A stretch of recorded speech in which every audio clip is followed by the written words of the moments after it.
মানুষ তোমাকে প্রয়োজনের সময় যেটা দেখায় সেটা আসলে তার উপরি ব্যবহার।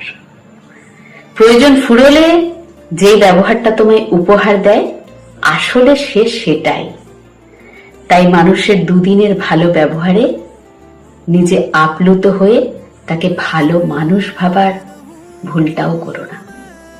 কারণ সময়ের সাথে সাথে, প্রয়োজন ফোরানোর সাথে সাথে তুমি তাদের আসল রূপটা খুব সহজেই দেখতে পেয়ে যাবে। মাঝে মধ্যে কিছু মানুষের সাথে থাকতে হয়, তাদের ব্যবহারের কথা জেনে, তারা খারাপ জেনে। মাঝে মধ্যে দেখবে কিছু মানুষকে মন থেকে ভীষণভাবে ঘৃণা করার পরেও তাদের ছেড়ে বেরিয়ে আসা যায় না। কারণ কিছু বদ অভ্যেস, কিছু পুরনো অভ্যেস চট করে ত্যাগ করা যায় না। না চাইতেও তোমার সেই মানুষগুলোর সাথে থাকতেই হয়।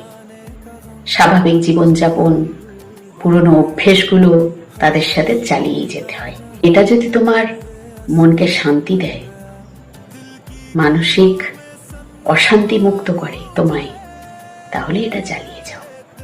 এতে কোনো খারাপ নেই। শুধু নিজের মনের যত্ন নাও। দ্বিতীয়বার সেই মানুষগুলো যারা তোমাকে আজ এক রূপ দেখানোর পর কাল ভিন্ন রূপ দেখিয়েছে, তাদের ব্যবহারে আর ম্যানিপুলেট হয়েও না। তারা যখন ভালো ব্যবহার করবে তাদের ভালো ব্যবহার ফেরত দাও, আর যখন খারাপ ব্যবহার করবে জাস্ট চুপ হয়ে যাও। কোনো রিয়াকশন দেওয়ার দরকার নেই, কারণ তুমি ধরেই নাও তারা ওরকম। তাদের থেকে কোনো আশা করো না, কোনো এক্সপেকটেশন রেখো না। তাইলেই দেখবে এই সকল মানুষগুলোকে খুব সহজে ডিল করতে পারবে এবং দিন শেষে নিজেকেও ভালো রাখতে পারবে।